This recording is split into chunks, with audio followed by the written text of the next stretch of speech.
Thank you all for still being here, and I hope that you're enjoying everything that you've heard, and I am looking forward to all that you're going to hear in the next 30 plus minutes. First thing I want to do is I'm not going to introduce these guys to you. I'd like you to go from this side over to say who you are, just a real brief on your journey, and we just heard some of yours, Matt, and tell us something you really love to do. Matt. Great. Thanks so much for coming here. I really appreciate you guys having me. Getting us young people to the table with lived experience is super important as you're starting on this journey of making a difference. So you've already seen a lot about me. That interview was actually done right before COVID in 2019. So I've tried to stop saying as much as many times as in that article, but I still have problems. So. And some things that I've actually done here recently, since you've noticed most of my story, is I actually donated a kidney in November to a friend of mine. So I'm only 25 years old, and it was a big experience for me and a unique experience. And growing up through that abusive years, my adoptive parents and adoptive mother always told me I would never be a cop. So it was in March of this year I became a police officer. So proving them wrong. So that's a little bit about me. I'm really looking forward to you guys getting to know my other hosts. If I figure out how to turn this on. Hey everybody, my name is Lucan Phillips. I'm from Florida. I went in the foster care system at 2 months old and didn't leave the foster care system until I was 18 and aged out. I advocate for foster youth. I mentor foster youth. I'm actually working at a commitment center involved with juveniles, young adolescent foster youth as well. Any way I can, I'm all in for it. What I do like to do is I'm a chef, and I love to cook. Cooking is my specialty. Yeah. Hello, my name is Darien Karenbauer. I'm 19 years old. I'm from Pittsburgh, Pennsylvania. A little bit about me. I went into foster care when I was 10 years old, and I did not leave foster care until I was 17. I spent close to a year of that in a detention facility, and now I work as an emergency medical technician. And when I'm not doing that, I like to hang out with my friends. So there's quite a mix. You can get somebody to come to your party in an inflatable costume, cook you food at the party, and if anything goes awry, someone's there to save your life. My name's Keri, Richmond, and I live in Washington, D.C., grew up in the Midwest. I went into foster care at 3 days old, as I shared earlier, reunified with my father at 2, went back into the system at 4, eventually was adopted, and unfortunately, within 2 years of my adoption, that family really dissolved. Divorce, drug use, other forms of abuse. And I stayed silent about it for a long time because having experienced foster care, a failed reunification, and then finally getting to have family, to me, it felt like it was worth it. At least I had a family. So as an adult, having healed and having seen so many of the failures of the system, it's driven my professional passion. Now I lobby for child welfare reform in Washington, D.C. with the American Academy of Pediatrics and run a nonprofit called Unbelievably Resilient. And all of us on my team at Unbelievably Resilient were in foster care, different stories, but the same mission to help empower young people that they don't need to be ashamed of this experience that isn't their fault at all. And we do that by sharing our own stories of moving from trauma to triumph. So I love to travel, and that's a little something about me. And it's hard to find her because she travels a lot. Let me ask a question, and if there's any question that you don't want to answer, just, give me that look. But what is the one thing you wish everybody knew about being in foster care, or that is there a stigma with foster care? What are some of the issues? Matt. Great question. Thanks for asking. So I'd say one of the big stigmas that I have dealing with Lynn is that she's afraid I'm going to steal her car. So I'd say that that's probably one of the biggest stigmas I face. or a half-faced. It's a running joke. Don't worry, guys. It's not personal. But in general, that's is a big stigma on the TV shows that you're seeing, so CSI or Criminal Minds, all the shows basically on CBS is or Paramount Plus, they call it now. Is that it's a young person who's experienced foster care. They're now killing families and killing a bunch of people. And so if you guys know anybody producer-wise, let me know, because I want to have some talks with them about all the good work that we can do and that we're trying to do to help save other kids. But that's one of the big misconceptions that I think is just how violent we are. Anything, Lucan? I'd say one of the big stigmas that I truly dislike is because of our traumas, they label us as different than others, and the label foster kid. No, I'm a kid in foster care. I'm just a normal kid. Good one. Keri? I would say something that I wish all people knew in foster care, and I'm going to take a little bit different angle or about foster care, is that we will always be tied to our birth families in some way because our birth mom and our birth dad gave us life. And it is by God's design that there will always be some sort of attachment there. And I think that we do a real disservice and harm to kids and our sense of identity when people sit there around us and bash our birth parents. Because That's if I'm right. 50% my mom and I'm 50% my dad, when you say that they're worthless and they're this and they're that, I eat that up, and that becomes unconscious thoughts about who I am. And so I wish more people realize that, and I wish that more people let kids have relationships with their birth families and really leaned into a co-parenting design, which is a more holistic approach for a child to have a strong sense of identity and a strong sense of community around them, of people who love them. And adding on to what Keri just said, co-parenting is a new, it's not evidence-based, but innovative practice that is working. And so the more information you could get on co-parenting, the better your programs will be. So I think that's fabulous. Next question is that the entire country is talking about a foster care crisis. Are we in a crisis? And if you think we are or not, why?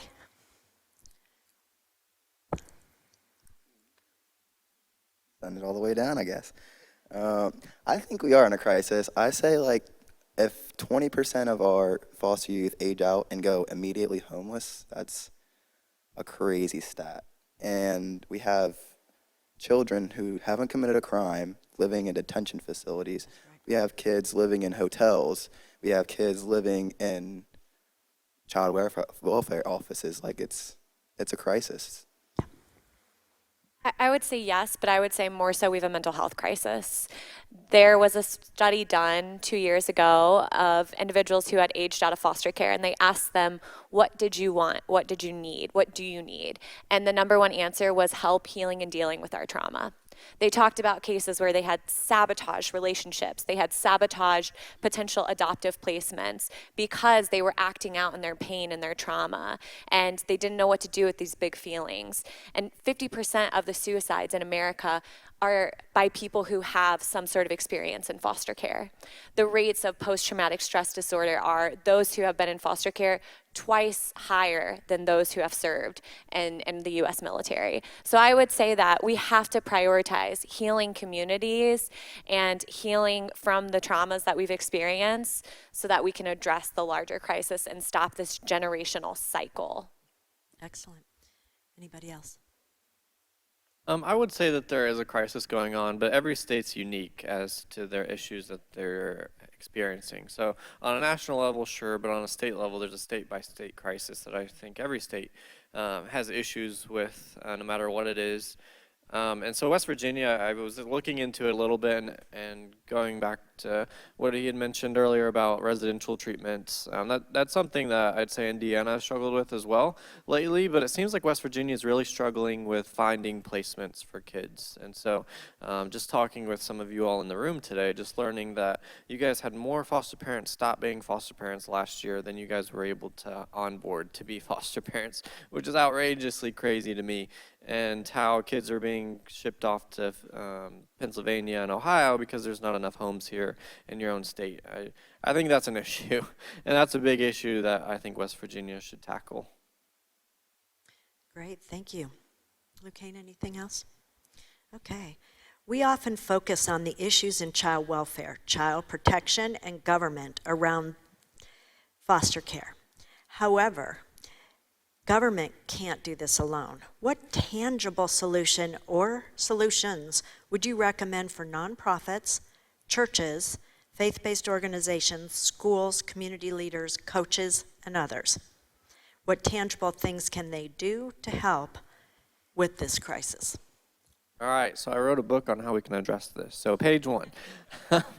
I have lots of ideas, and I love this part because usually this is the part where a lot of you guys can get the best insight on how you can go back into your own communities and make a difference. So I did a little poll right in the beginning, so sorry for bugging half of you guys in the room that have booths out there, because I went up to every one of your booths and asked this question on what you guys are doing for young people, say in birthdays, holidays, those types of time. And a lot of these agencies are doing so well on Christmas time, which is a time where a lot of people are giving, but a lot of them just don't have the resources to manage those other holidays like birthdays, etc. So I think that that's something that churches can step up and provide birthday gifts. If they have a child that's having a birthday a month, a caseworker can recommend that to a church what the child wants or whatever, and then somebody in the congregation could sponsor that child. That's just one way. Christmas time, there's always kids that need sponsored around holidays, so that's another big thing to focus on.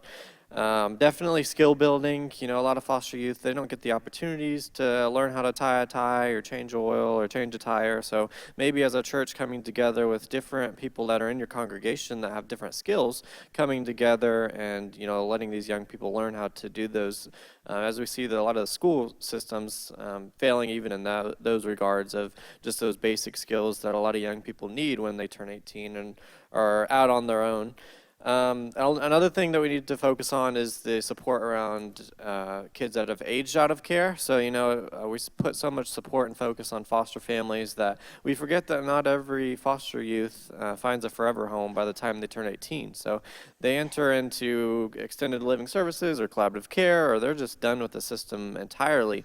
And they turn 18 out on their own in their own apartment, but they don't have anywhere to go for Thanksgiving or for Christmas. So they're like me, going to Cracker Barrel on Thanksgiving just to get a meal by myself, for those types of situations, and that's a lot of young people. So how can churches and community leaders step up to support that? Another thing that you can do on your government level is make proclamations. So May is National Foster Care Awareness Month. In my city, I actually stole a proclamation from a different state and typed it up, made some changes as my own, submitted it to my local mayor's office, and they made a proclamation, posted on social media. And that's where you're getting the community engaged in these topics of foster care, and you're bringing more awareness on a county, local government, state government on raising awareness about foster care issues. So those are just a few of my recommendations. Thanks, Matt. Lucan, anything? I would say that technically the same thing Matt was saying, just making sure that in every way you can, step out and grasp towards the community-wise, because to be honest, yes, you do have that one foster kid that, you know, is in foster care and is going to school or having problems or whatever is going on in his situation, but still most of those problems is situated with the community, with what he involved himself around in, such as his friends, such as the friends outside of school, such as, you know, the family-wise and stuff like that. So I always think that if you go past your boundary and do what you can for the community, somewhere in between all of that, you can motivate them to do better. No? Keri? I would say befriend the outcast. I think it's really easy to look at other people's parenting styles and make such quick judgments. I also say this not being a parent myself, but just something that I've noticed having worked in the system and experiencing the system. And I think a lot of times, you know, 76% of the cases of kids going into foster care nationally are cases of neglect. And as Lynn said earlier, a lot of those cases of neglect are actually more closely correlated with poverty. And a lot of times these families need resources, and sometimes that resource is childcare. So if you could just befriend the person instead of judging them and really asking them, what do you need? Maybe we can get those families more support and more help before it gets so bad. Why do we have to wait for it to get so bad for that child to be removed? Why can't we really embrace that it takes a village to raise a child? Thank you. We have a lot of people in this room who are people of faith, pastors, churches. If you could tell them anything, what would you want the churches to know in regards to how they could actually help with this problem? I would say that one of the biggest problems, well, I would say it like this. The four-letter ugly word a lot of people do not like to say in the child welfare system is love.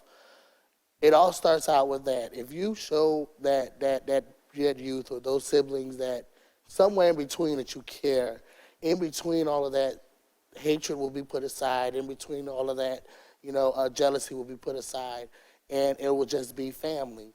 But what I've been seeing going on, my last trip with Lynn, I was going to Colorado with her, spending some time, and my boss called me and told me, "Hey, is Aunt Shanae your cousin?" I was like, "Yeah, she's my cousin." She was like, "Well, there's some things going on with her, and we don't have no place for her to stay, and you're the only contact we have." Need I mind you, I only have a one-bedroom apartment, and but they came to me. They were like, "Hey, so this is the rundown. This is what she's going through." And I was telling them that, if she's going through this with her regular family, with her biological family, including me, what in between are we doing to change that? Because she's going to come back to my home and do the same thing over again. And come to find out, between all of that, all she wanted was to see her mom. All she wanted was to see her family. You have those particular families that, you got a mother and you love your mother, but then your mother don't love your no good dad, and his side of the family gets turned down. So when you hang out with them, then it becomes a whole feud, and you're in between all of that. And I had to realize that that's what I was struggling with. And if it wasn't for mentors in my life and showing me that, hey, no matter what, I got your back. Hey, no matter what, this is what I'm going to help you with. Hey, no matter what, you're going to get through this. Yes, I've been told plenty of times I was not going to make it. I was told plenty of times I was following my dad's footsteps. I was going to end up in prison. Here I am now, speaking in front of people about my story, and things of that nature. My dad, he's out of prison, yes, and he's gotten himself together just because of seeing his son. He called me every day telling me, "Hey, son, you just don't know how much you motivate me." And that means so much to me, because if it wasn't for that one person in my life taking out their time, sitting down with me and showing me what care looks like, what love looks like, I wouldn't be here today. Thank you.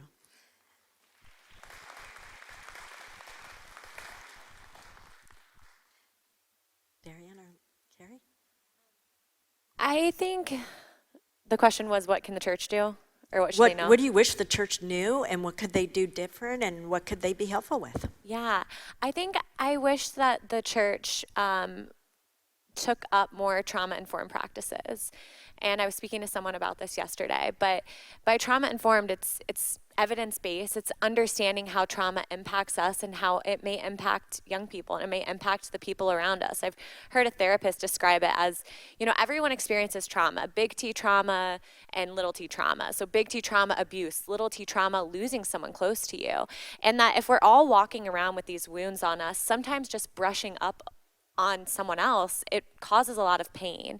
And sometimes what I have experienced, having been a survivor of childhood abuse, a survivor of childhood sexual abuse, is that while the church is well-intentioned in its biblical counseling practices, it can sometimes be re-traumatizing in what it says to us as trauma survivors. And if we want to be a church that embraces the foster care community and that brings in kids that then want to be a part of the church, it has to be trauma-informed. It has to talk to us in a way that takes into consideration our pains and our hurts and the abuse that we have considered. And that, what does it mean if I've been sexually abused and you're saying that it's dirty and impure to have sex before marriage? What does that mean of me? And so that's what I really want the church to know, is that trauma-informed and biblical counseling is different. You need both. Both are complementary of one another. Darien?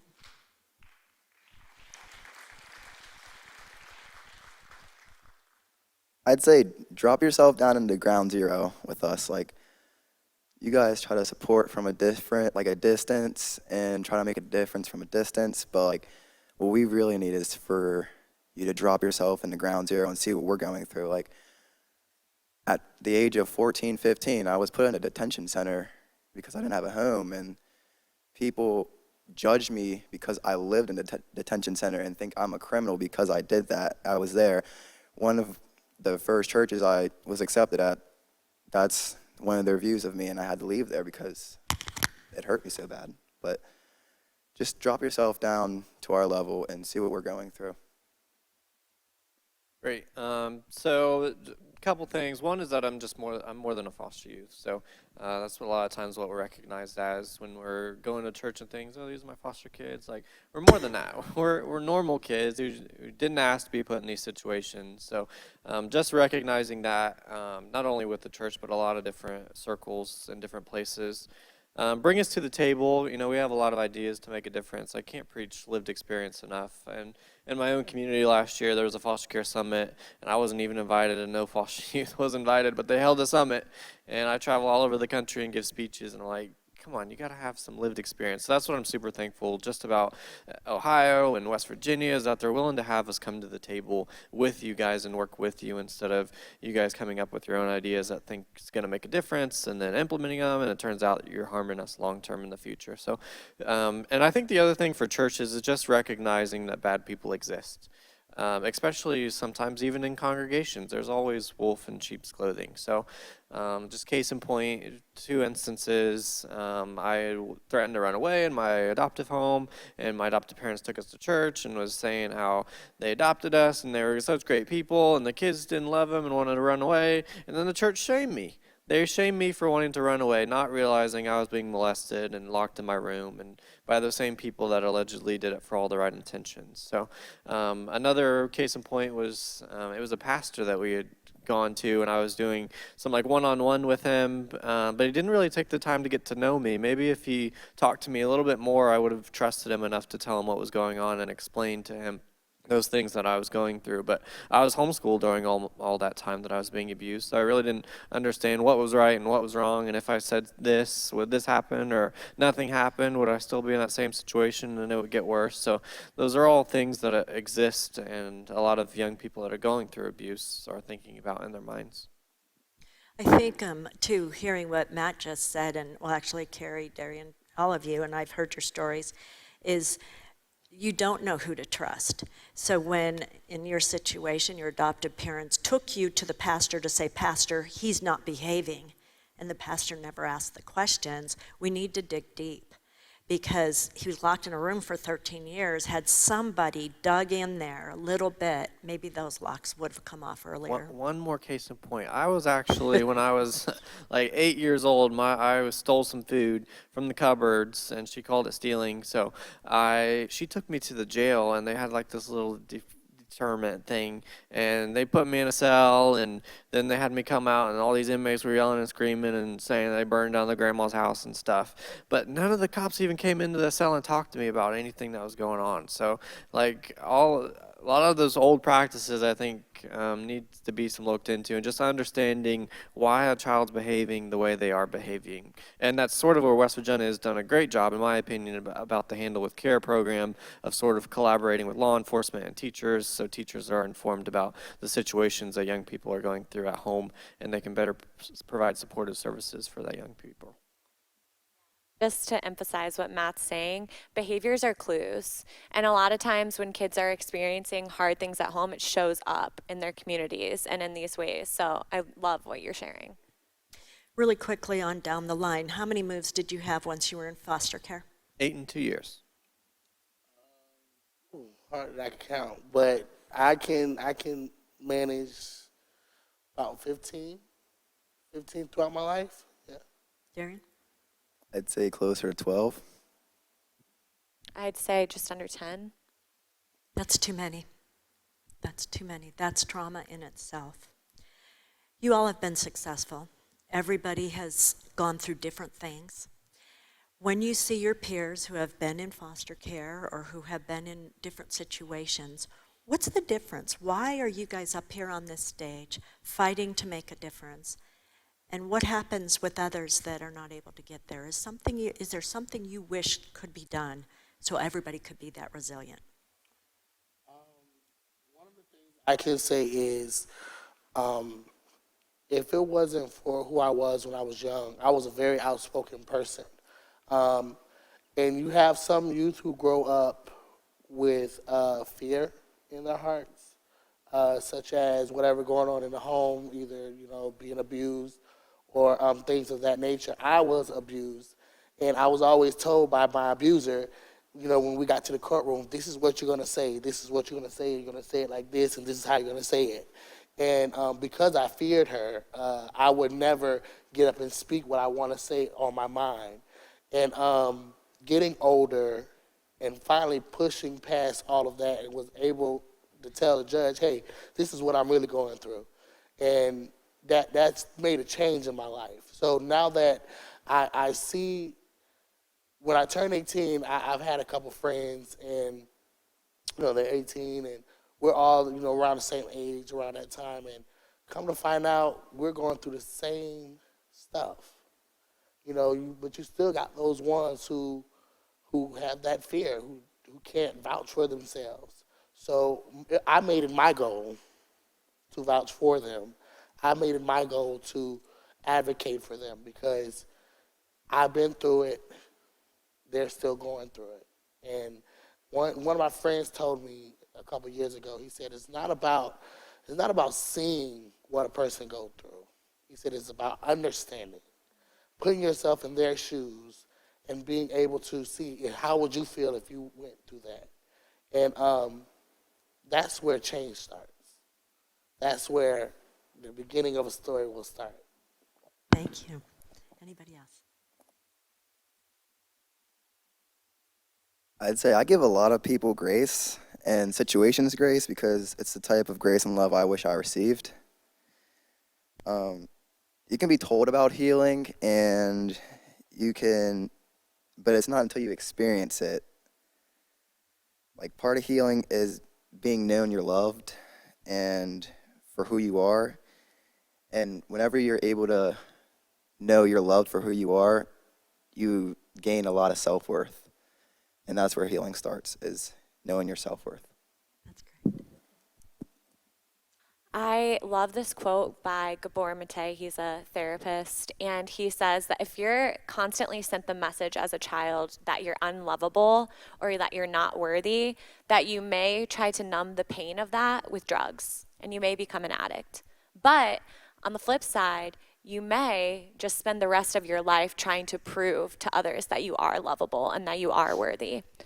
And I think some of us sitting on that stage fall into that bucket of, we are considered the resilient ones, and we are considered the success stories. And it doesn't mean that we're not still healing from the trauma that we've experienced. It just means that we're dealing with it in a different way. And I wish there were more panels that were pulling up the young people who are not considered success stories, because we have so much to learn from them. And we need to hear why they're still struggling and what they need, and how we can be those people that step into their story and help to tell a new one. Yeah, so I will go back to what Keri was saying earlier about therapy and mental health. That's the most important thing. That's been the most important thing in my journey, going through all of this and being able to share my story. And I really didn't get to talk a lot about what I experienced. I sort of jumped into advocacy when I was 16 years old, as soon as I got into foster care. So I really didn't have therapy or a counselor until the past, I'd say 3 years, where I was able to finally start hashing out everything that I was speaking about and working through all that trauma. And my younger sister committed suicide, and my twin sister's doing drugs with her boyfriend. So it's every story is unique and every story is different. I have 9 different siblings, and one of them joined the military, but all the rest of them are doing drugs and other things that aren't very healthy. So I think it's just the mentors and the relationships that I built as I was starting my journey into advocating, and people clinging to my story and showing me what a positive influence was. And that's sort of maybe where I turned out a little bit different, is that I had a lot of those supports in my life. And I sort of made my own relationships with people in the places that the areas that I wanted to be. So I became friends with a lot of police officers, and I always wanted to be a cop as a kid. So I sort of forced myself in those circles and built those relationships that helped me be on the right track. But there was a time when I was 18 where I was getting into those unhealthy relationships with people that were 17 years old, wanted me to come over and hang out, which I was looking for because I was 18 on my own and didn't have any supports. But they're like, on your way over, buy us a pack of cigarettes. And so, I was the bad influences that were trying to draw me in, but they were the only ones that I felt like really cared about me, because they were inviting me to their table and inviting me over like I would want any family to do. So I think that we have about 100 young people who are all in right now in our all in family, and it's growing every day. I encourage you to grow all in families here. We only have a couple more minutes. What last thing would you want everyone to know about how they could contribute, how they can help, or any other suggestion you wish you could tell somebody? And we've got a couple minutes. Who wants to start? And thank you all for doing this. I would just say that always follow your heart, wherever your heart leads you, wherever God leads you. It doesn't matter what mission it is, just as long as it's doing good for a great cause.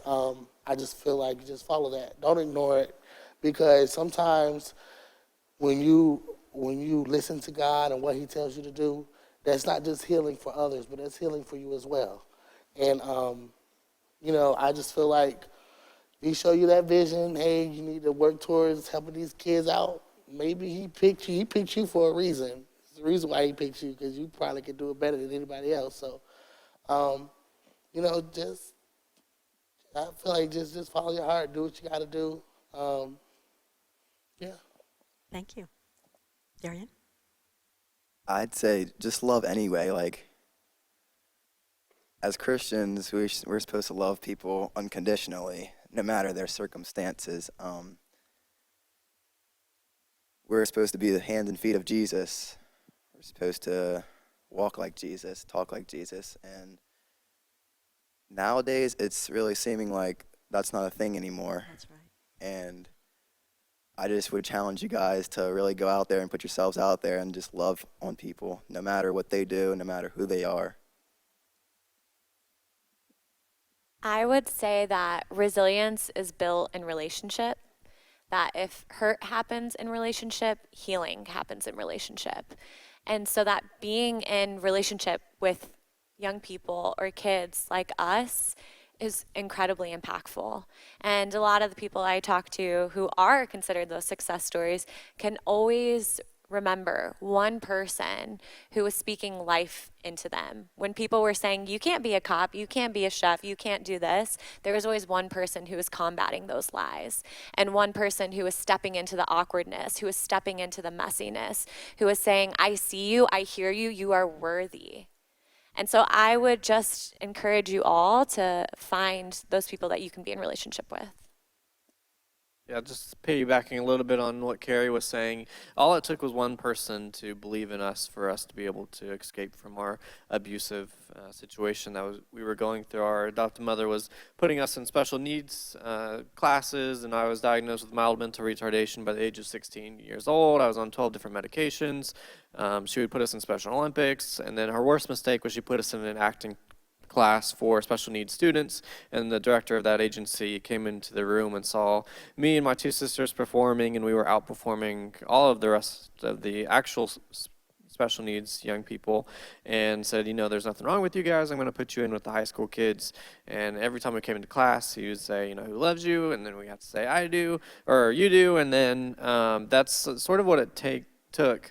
All it took was for us to trust him and know that he was going to be he was going to be the one to save us. So each of you in this room could be that one person that might impact a young person enough where they're comfortable sharing whatever might be going on, or trusting you, or building their life with you. And that's what's super important. You know, through all of our different homes and our lives, every foster home has been different. So there's not one parent that's going to be the same as another parent. So I think that's also, as you're journeying through foster care and being a foster parent, you're recognizing that the last home, the curfew was at 9 o'clock. This foster home, the curfew is at 8 o'clock. And the last home let us had snacks after 7, but you're no snacks after dinner. So just sitting down with us and having those conversations, recognizing that every home's different, and if you start changing things up, we're going to question why, and then that's where we're going to start having issues. So I think that that's super important as we're remembering going through this journey, and also remembering that we all have struggles. So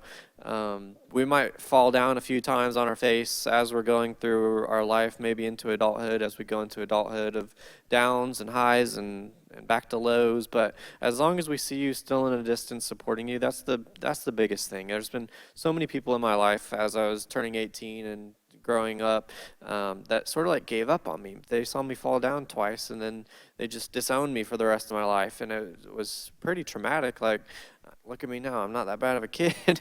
I just had some struggles. And so I think making sure the young person knows that you're still in their life, you don't have to support their bad decisions, and they will fall down 10 times, as Lynn knows with somebody we're helping out right now, but we're still going to be there from a distance. And that's sort of what I do in my day-to-day, is I'll support people from a distance, even though they're making some really bad decisions. But as long as that young person knows that we're still a phone call away, and we can still be there to talk through whatever challenges they're facing, and we're still going to support them when they have highs, and be there for them. How many of you in the room are parents? If you could just raise your hand. Yeah, okay. How many of you are parents who have a kid in the classroom that your kid hangs out with, and you're like, oh, I don't know if I like them hanging out with that kid?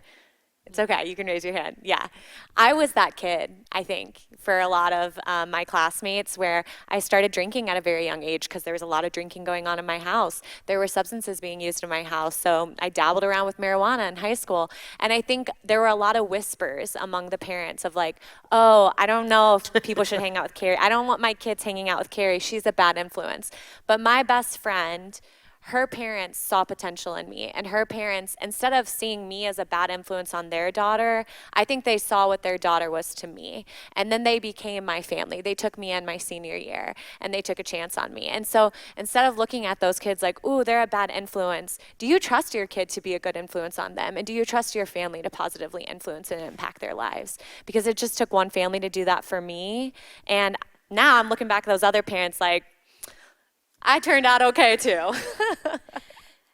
Every one of you probably has something that you wouldn't want to come up on this stage and share.